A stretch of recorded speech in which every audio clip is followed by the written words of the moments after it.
وبتشوفهم شي وبتتضايق تشو من كده، وبيسمع وان شي وهي بتتكلم مع تشو وبيحس بغلطه، فبيقرر انه يروح يعتذر لجيانج، وكمان بعت قصيدة اعتذار لتشو. وبتقع القصيدة اللي بعتها وان لتشو تحت ايد معلم الفصل، وبياخدهم للمكتب وبيزعق لهم ويعاقبهم. وبيروح جيانج وشي على البيت علشان يذاكر لها زي كل يوم، واثناء ما هم قاعدين قال لها جيانج ان دي ممكن تكون اخر مرة يدرس لها مادة الرياضيات، وده لان درجاتها اتحسنت جدا وما عادتش محتاجة مساعدة، وكمان هو ما عادش حابب ياخد فلوس من اهلها. وبتتضايق شي جدا من القرار ده، وبتلاحظ مامتها ان بنتها ابتدت تتعلق بجيانج، وبتلاقي رسومات ليه في اوضتها وبتاخدها تقطعها قدامها وبتتخانق معاها لانها اهملت دراستها. ولما بيدافع عنها والدها بتتخانق معاه قدامها لحد ما انهارت شي من العياط، ووعدت امها انها هتركز. وبتتكلم والدتها مع مدير المدرسه وبتطلب منه انه يعاقب جيانج على انه انتحل شخصيه معلم، وطلبت منه انه يرفضه، لكن المدير بيبلغها انه مشي من المدرسه، وبتستغرب جدا. وبتروح شي على مكان شغل جيانج وبتسال عنه، فبيقول لها صاحب الشغل انه هيسافر النهارده وميعاد سفره قرب. وبتجري شي علشان تلحقه وبتوصل للعربيه اللي فيها جيانج، وبتفضل شي تكلمه وتفكره بوعده ليها بانه يدخل الامتحانات ويتفوق، وبتطلب منه انه يفضل معاها لكنه بيتجاهلها وبيعتذر لها بسره وبيمشي. وبتعدي الامتحانات وبتكون شي في المكتب مع معلم الفصل اللي بيلاحظ ان مستواها قل ودرجاتها مش كويسه،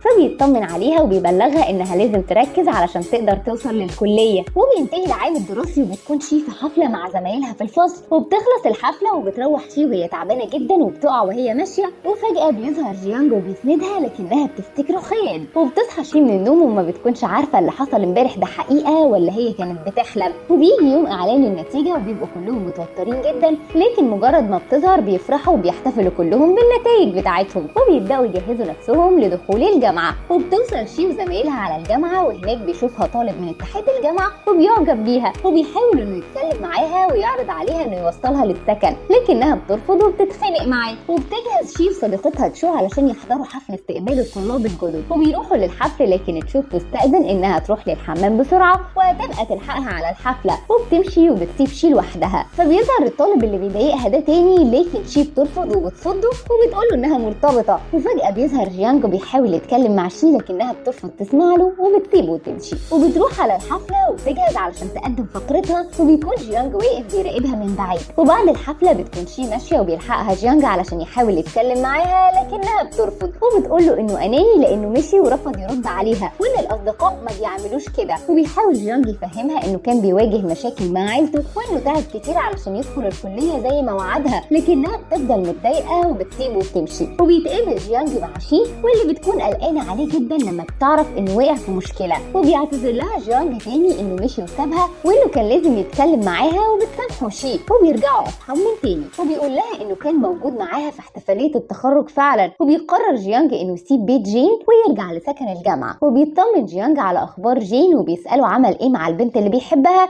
اللي هي بتكون شي. فبيقول له جين انها ما جاتش موعدهم امبارح لكنه هيستغل فرصه عيد ميلادها ويعترف لها بحبه، وهيكون ده قدامه. فبيتمنى له جيانج التوفيق وبيمشي. وبيقابل جين شي وبيفكرها بان عيد ميلادها قرب وانه بينظم حفله علشانها وهيعزم فيها كل زمايلها وهتكون فيها مفاجاه ليها، فبتشكره شي على اهتمامه وبترجع للسكن. وبيجي يوم الحفله وبيكون جين مستني شي واصحابها قدام السكن، وبياخدهم للحفله بعربيته، وبيشوفهم صاحب جيانج وبيجري عليه علشان يبلغه. وبيروح جيانج على المكان بسرعه وبيبعت له صاحبه كل اللي بيحصل. وقبل ما جين يعترف لها بحبه بيقدر جيانج انه يهكر شاشه العرض اللي في المكان، وبيعترف لها بحبه قدام كل اللي قاعدين، وبيقول لها انه في الطريق. فبتقوم شي وبتسيب الحفله علشان تلحقه. وبتقابل شي جيانج وبتكون محرجه جدا من اللي عمله في الحفله، وبتتضايق لما بتعرف انه عمل كده علشان يسبق جين ويقول لها مش علشان بيحبها فعلا وكانهم داخلين مسابقه. وبيحاول جيانج انه يشرح لها لكنها بترفض تسمع وبتسيبه وتمشي، لكنهم بعد فتره بيتصالحوا وبتكون علاقتهم حلوه مع بعض. وبتيجي الجامعه بنت جديده وبتكون دي صديقه جيانج القديمه،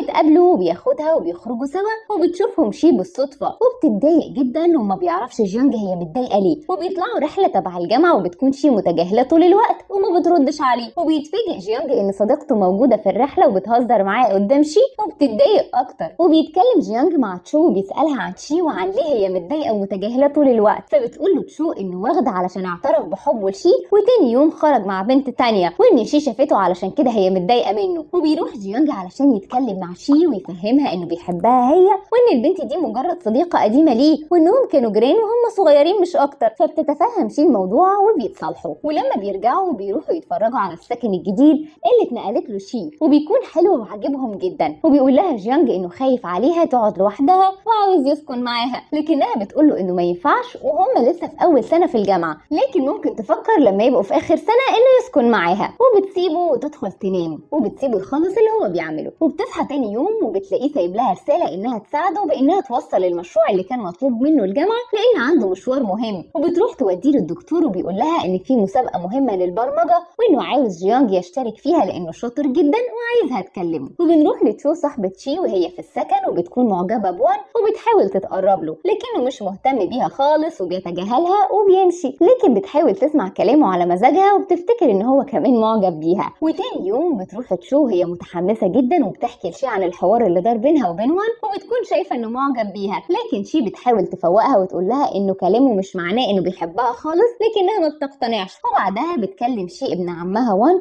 وبتتكلم معاه في الموضوع، وان تشو فهمته غلط وانه لازم يصلح الموقف. فبيقول لها انه ممكن يكون معجب بيها فعلا وهيحاول يقرب لها. وبتروح البيت وبيكون جيانج مستنيها وعامل لها عشاء، وبيجي وان ابن عمها وهما بيتكلموا وبتخليه يستخبى بسرعه. وبتظبط البيت بسرعه وبتخبي جيانج في اوضه النوم، وبتفتح لوان وبتحاول تخليه يمشي لكنه بيرفض وبيدخل بالعافيه. وبيدور لكنه ما بيلاقيش حد، وبتطلب منه يخرج بره ويمشي، وبيمشي فعلا. وبعدها بتدخل تدور على جيانج وبتنده عليه، وبيكون هو طلع من الشباك وقاعد على سطح البيت. وبعدها بيقعدوا مع بعض وبيتكلموا، وبيقول لها جيانج انهم لازم يقولوا للناس انهم مع بعض، لكنها بتقول له يستنوا شويه. وبعدها بيودعها وبيمشي يرجع السكن بتاعه. وبنروح لجين واللي بيكون قاعد في اوضته وبيفتكر ذكرياته مع شي، وانه كان مستنيها تدخل معاه الجامعه علشان يصارحها انه معجب بيها، لكن مع الاسف كل خططه باظت. وبيروح تاني يوم الجامعه وبتكلمه زميلته في حفله راقصه، وبتكون معجبه بيه وعاوزاه يروح معاها، لكن بتتكسف تطلب. ولما بيعرف جين بيروح لشي وبيكون عاوزها تروح معاه، وبيكون جيانج قاعد وبيقول له انهم مش فاضيين انهم يروحوا الحفله اصلا. وبيفضل جين بيحاول يوضح لشي انه معجب بيها مش انه مجرد اخوها، وبيقول لها انه يتمنى انها تلبس الهديه اللي جايبها لها في الحفله،